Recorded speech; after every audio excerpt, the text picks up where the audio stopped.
I'm Julie Bartkey with Session Update. $4.5 million are on their way to 18 Minnesota counties, with the state legislature approving a disaster relief package. Although the bill had the support of the entire legislature, there were some comments made by GOP members on the Senate floor on not using today's session to repeal some business-to-business taxes. We'd like to show you some of the comments on the bill and on those other concerns as well. The bill deals with the disaster request based upon the FEMA match from this year's June 20th storm, and it appropriates $4.5 million from the general fund for the purposes of that storm. And I think members understand that this is based upon the FEMA requirements, where FEMA provides 75% of the appropriation. State or local match, then it's 25%. In this instance, the state is made up for the local match as well.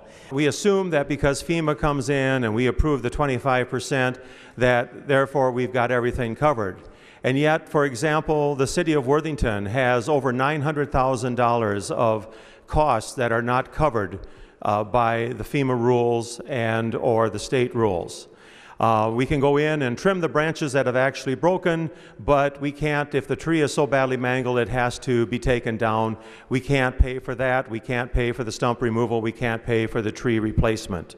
Well, the truth of the matter is, when you had almost every branch, even branches the size of my little finger, that are covered by 3 inches of ice, there is a massive amount of damage. And also, when you go into the rules, originally our communities were told that, you know, their city employees, their time, both regular and overtime, could be submitted for compensation. And yet, then all of a sudden the rules changed. No, it's only the overtime hours, even though federal law says that both regular and overtime can be covered. You know, they could have went out and hired the private sector. They could have went out and hired people to come in and take care of those trees. But quite frankly, with the lack of available people, who would have then been there to take the tree off of Grandpa and Grandma's house in the private sector? No one.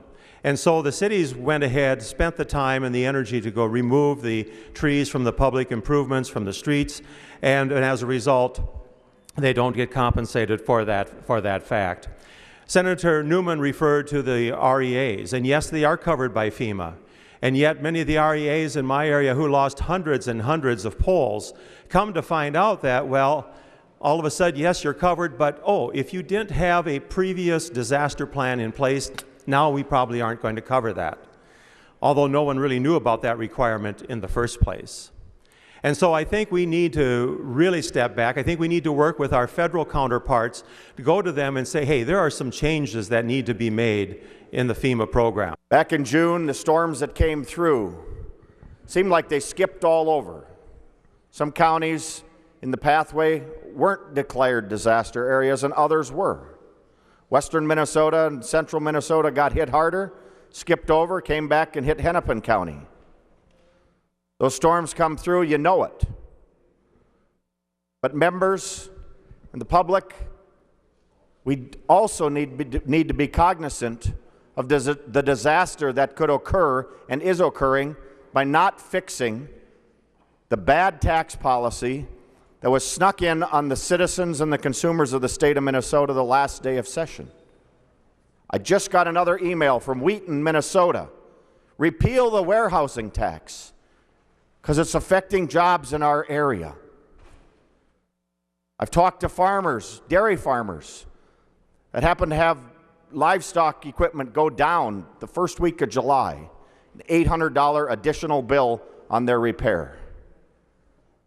That is a disaster we also need to be cognizant of. I hope today that we're setting the stage for 2014 and that we come in here on, I believe it's February 25th, and get about the job of dealing with these extremely negative, counterproductive taxes which are going to affect Minnesota's economy, because it is true. We've heard about it from too many sectors of our society already, that these are not good, that they're not in the interest of the good and welfare of the state of Minnesota, and that we ought to, and hopefully we will, in 2014, get rid of these certain provisions which we're all hearing about. I do think we need to do some more work. There's been some talk about, do we really need to have a special session to deal with a disaster maybe of a relatively small magnitude? I'm not an expert on the constitutional issues that may be raised by short-circuiting that process, but I know there are other issues raised. Senator Miller had mentioned some things that sometimes in these disaster proclamations you might have segments of a county that may have a particularly high level of need that doesn't get addressed because the county itself doesn't reach the threshold. It seems to me there are some things that we should look at in the next session about how we handle disasters more generally, and I hope that next session we begin to take a harder look at some of that in the process itself. The bill passed with all 59 senators who were present voting in favor. And you can follow the activity here at the Senate, even during the interim, by following us on our Twitter, Facebook, and our YouTube accounts.